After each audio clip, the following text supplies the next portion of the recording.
Mark was a college student living in Indiana. His house was quiet and sat next to some woods. During the day, everything felt normal, but at night, the woods made the place feel strange. Behind his house, under the patio, there was a hot tub. That's where everything happened. It was Saturday night, March 29th, around 12:30 a.m. Spring break was ending and school was starting again soon. Mark had his 3 close friends over, Kyle, Keenan, and Derek. They were spending one last night hanging out. They were in the garage, playing pool, blasting music, and drinking. Everyone was laughing and having fun. It felt like a good night. After a while, Kyle said they should go in the hot tub. It was cold outside, so the warm water sounded even better. Everyone agreed. They got changed into swim trunks, grabbed their drinks, and went into the hot tub. The warm water felt good as they talked, made jokes, and didn't pay attention to the time. Then they heard something. It was the sound of sticks breaking, like footsteps coming from the woods. It didn't sound like an animal, it sounded like a person. They all went quiet and looked around. Keenan tried to calm everyone down and said it was probably nothing. The others laughed, but it was more to stop feeling nervous. They turned the music up louder and tried to keep talking. About 10 minutes later, a man walked out of the woods. He stepped into the light from the patio.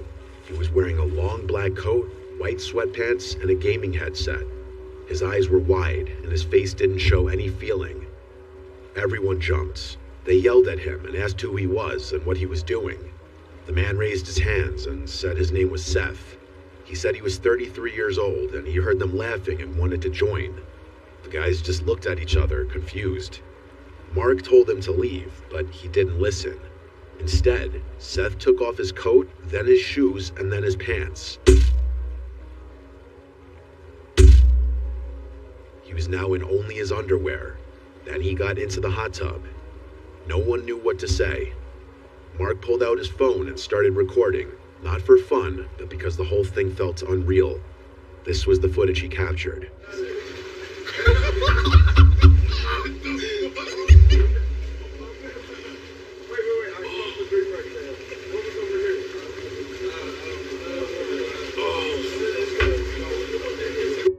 They started asking Seth questions, like where he came from and if he knew anyone there. He just kept saying he heard them laughing and wanted to hang out. Then he said something really disturbing. He said he had molested a child. That changed everything, obviously. The guys jumped out of the hot tub and started yelling at him to leave. They pulled him out of the water. Seth didn't try to stop them. He just stood there, dripping wet and staring. Then he slowly walked back into the woods without saying anything. The group ran inside and locked all the doors. Some of them laughed nervously, trying to shake it off, but Mark and Kyle didn't feel okay. They felt like it wasn't over. About 15 minutes passed. Kyle said they should go back out to lock the hot tub. Mark said okay. So they got flashlights and stepped outside. That's when Mark saw something next to the hot tub. It was a phone. He picked it up and saw the screen light up. Whatever was on the lock screen made him drop the phone. He didn't say what it was, but it scared him. He said he thought Seth would come back, so they ran inside and told the others. Everyone tried to stay calm. Then they heard a tapping sound on the window. Mark already knew who it was. He opened the curtain, and wouldn't you know it, Seth was standing right there. His face was pale, his eyes were wide open, and he had a creepy smile. He didn't say anything, he didn't move, he just stared. Mark yelled for Kyle. Kyle ran in and called the police. Mark grabbed a bat and went to the front door. He yelled for Seth to leave and take his phone. Seth didn't answer. Instead, he slowly walked around the side of the house. Mark followed a little bit and looked through the patio window. Seth was standing there again, staring inside. Mark told him the cops were coming and that he needed to leave, but Seth didn't move. He just slowly raised his hand and waved once. Then he turned and walked back into the woods. The police arrived a few minutes later. The guys told them everything. The officers searched the woods and found Seth standing alone, just looking toward the house. They arrested him for trespassing, and everyone thought it was over. But Mark didn't feel that way. A few days later, he saw a post on Snapchat from a girl who lived nearby. It was a video. It showed another man, not Seth, trying to break into her house late at night. That's what bothered Mark the most. It meant Seth might not be the only one out there. There could be more. They could be connected, and they might not be done.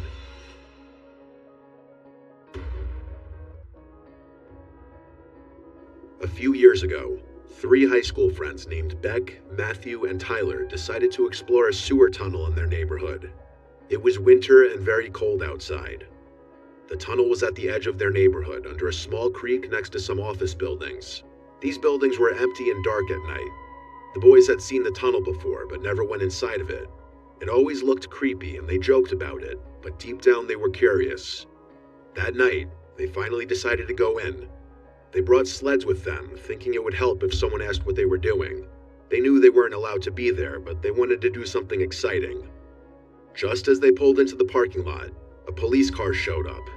A police officer got out and asked what they were doing there. Someone had apparently seen them on the security camera. Tyler quickly said that they were just going sledding. The officer looked at them for a moment, then told them to leave. So they left, but only for a little while. After driving around for about 30 minutes, they came back. This time, they parked farther away, behind a building where no one could see them. They walked down a hill behind the buildings. They could see their breath in the cold, crisp air. They stood in front of the tunnel, noting how big, round, and completely dark inside it was. They turned on their flashlights and walked in.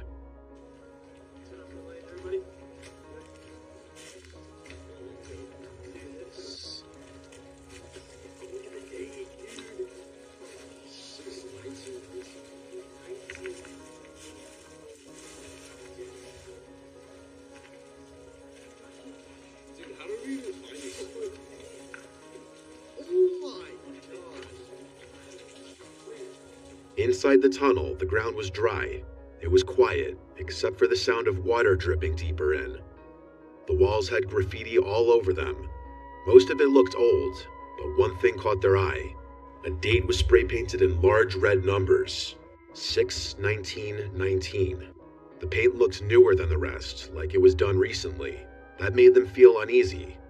Their flashlights weren't very strong and didn't shine very far. Still, they kept walking and acting tough, but deep down they were nervous. The farther they went, the colder it got. The temperature was dropping fast. Even though they were underground, they could still see their breath. The walls looked like they had ice on them. Big icicles hung down from the ceiling. Some were huge and sharp.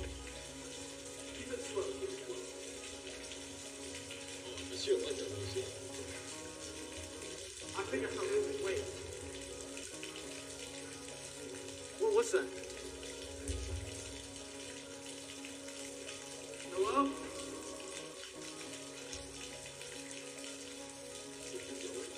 Keep going?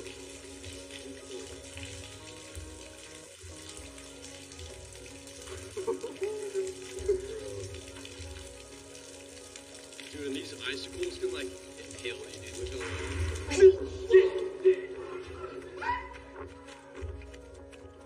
Suddenly, a loud cracking sound echoing from further down the tunnel sends the group fleeing in fear. The sound resembled something heavy hitting stone. It wasn't any of them. The sound came from deeper inside the tunnel, too far to see. They tripped, slid, and bumped into each other as they rushed to get out. When they got outside, they were shaking and breathing hard. That's when Beck noticed his phone was missing. He had dropped it while they were running. Tyler and Matthew told him to forget about it. They didn't want to go back in, but Beck didn't listen. He grabbed his flashlight and started walking toward the tunnel again. The others followed, but they didn't want to. The tunnel felt different this time. It felt even darker. The air felt heavy and strange, like something was wrong. Their flashlights didn't work as well, and the silence was even worse than before. It felt like something was watching them.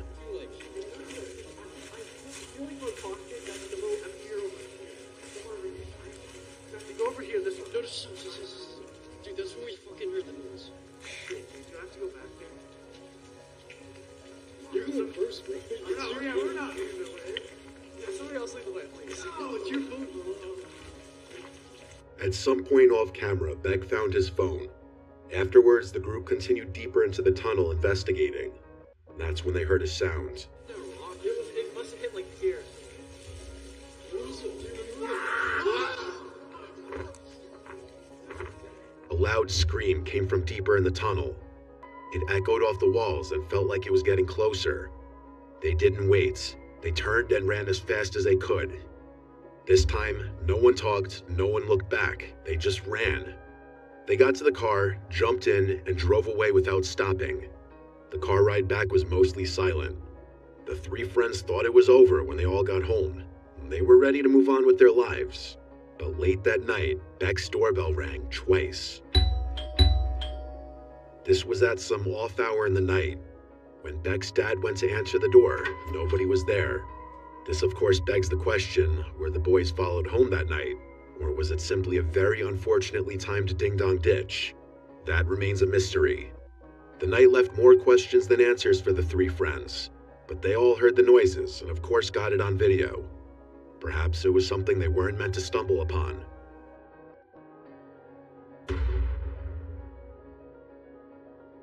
In April of 2022, a man named Connor took a construction job far from home as part of a 3-month accommodation program. The pay was decent, and he needed every dollar. He wasn't in the best place financially, and the bonus of working alongside his longtime friend Jim made the opportunity more appealing. They figured it would be a nice change of pace, extra cash, time away from home, and some peace from the chaos of everyday life. The job itself wasn't bad. A few weeks in, Ryan had adjusted well to the routine, but the area they were stationed in was remote, deep in rural countryside. There were long, winding roads with barely any signs of life. It wasn't unusual to go miles without seeing a single home. Ryan had always loved the outdoors, and he saw this isolation as a chance to unplug. Most of his coworkers blew their weekends drinking, but Ryan had different plans. He wanted solitude. He wanted quiet. So when Friday rolled around, he packed his gear and prepared for a weekend of hiking and camping deep within the woods. A narrow trailhead just 5 minutes from his temporary accommodation became his entry point. Within 20 minutes, he was deep in the forest. The only sound was the wind and the crunch of his boots. He smoked a couple joints as he made his way further in, letting the stress just melt away. The isolation was comforting for him. Well, at first. Around 7 p.m., the sun began to sink behind the treetops. Shadows stretched long across the trail. Ryan knew it was time to find a place to settle. That's when he noticed something unusual. There was a scent in the air, burning firewood, and a light layer of smoke drifted between the trees. At first, it seemed normal. Maybe another camper, maybe a local. But then, he caught something just barely in the corner of his vision. The faint orange glow of fire flickering through the trees. Curious and confident, Ryan left the trail and headed towards the source.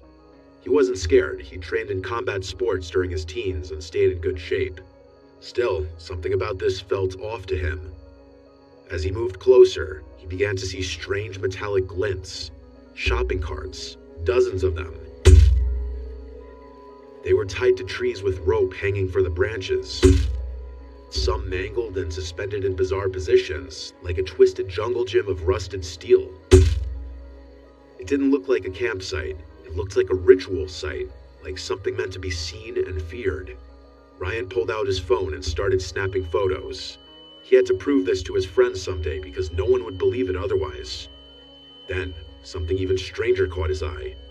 Hung directly above the fire was a charred, old-fashioned duck ornament. Sitting in the duck's back was a scorched baby doll. The thing was melted, its limbs warped from heat. Ryan took a photo of that too, but the longer he stared, the more disturbed he felt. His chest began to tighten. The fire was roaring, clearly tended to recently. There were water bottles scattered around. Someone had been there, or currently was there, maybe still watching. He thought about turning around, thought about heading straight back to the trailhead, but something made him keep walking. He tried to convince himself it was nothing, just some weird loner, maybe drunk, probably harmless. Still, he checked over his shoulder more than once. 20 minutes passed, and he'd put real distance between himself and that eerie camp, but daylight was fading fast, and he needed firewood before it got too dark. He veered off the trail again, this time to gather supplies. He wasn't worried. He had emergency wood in his pack, but not enough to last the entire night. He needed more. After about an hour of preparation, Ryan had set up his tent and built a small fire. It was around 9 p.m. when he prepped a steak and potato meal in foil and nestled it in the glowing embers. He smoked another joint to dull the anxiety, and for a while, everything seemed okay again. With his meal finished and the fire crackling, Ryan settled in for the night. He turned on a pre-downloaded playlist of true crime podcasts, listening to cold case files as the forest around him darkened. There was no signal out there, no distractions, just firelight and static-filled voices recounting unsolved murders. At some point, he drifted off to sleep, but it didn't last. He woke up suddenly. The air inside his tent felt colder. The fire outside had dimmed. He checked his phone. 4 a.m. He didn't know what had woken him up until he heard it. Whistling.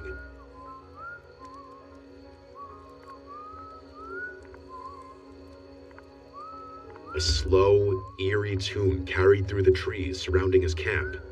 He froze. His body wouldn't move. It was like something inside him had shut down. He lay motionless, listening as the sound crept closer. Then the whistling stopped. What followed was worse. Soft footsteps, fast, light, and quiet, circling his tent. He couldn't see them, but he could hear them crunching twigs and shifting leaves. His heart pounded in his throat. Then, without thinking, his body finally snapped into motion. He jumped up, threw on his boots, and burst out of the tent. What made it worse, what twisted the fear into something primal, was that the footsteps had come from the direction he had entered the trail. The way back to safety was now blocked. He had no choice but to run deeper into the forest. He sprinted as fast as he could, crashing through brush and low branches. But behind him, he could hear more footsteps, multiple, and they weren't in sync. The sounds overlapped, too fast and scattered to just be one person. There were two of them, maybe more. For 5 straight minutes, he ran until his lungs burnt and his legs begged for rest. He found a dense cluster of trees and dove into the underbrush, burying himself in leaves and tangled roots. He didn't move. He barely breathed. The footsteps faded, distant now, but he didn't dare come out. He waited, still and silent in the dark. Eventually, he knew he had to move. He crawled through the forest with branches cutting into his arms and legs. Every step was slow and careful. When the trees finally began to thin, he broke into one final sprint. He recognized the trailhead, the way out, and he ran without stopping. No one followed him after that. The forest was quiet, but the damage was done. He got back to his accommodation and immediately reported the incident to the police. They took his statement and promised to investigate, but he never heard anything back. To this day, Ryan believes the people who chased him were the same ones who built that bizarre shrine of carts and dolls. What they were doing out there and what they wanted, he doesn't know, but it was more than just a creepy encounter. To him, it felt ritualistic, cult-like. He finished his contract and returned home, but the memory never left him. He still remembers the sound of the footsteps, the whistling, and the feeling of helplessness. If there's anything to learn from this story, it would be to trust your instincts. If you find something that doesn't feel right, you should leave. Ryan almost didn't, and he knows he might not have lived to tell the story if he had stayed. This video was me experimenting with a slightly different style. If any of you have personal scary experiences that include photos or videos and you'd like to submit them, email them to me and I'll try to make this style of video a new series. Also, if you haven't already, click the bell icon and turn on all notifications because apparently only 15% of you have done so, and that would really help out the channel.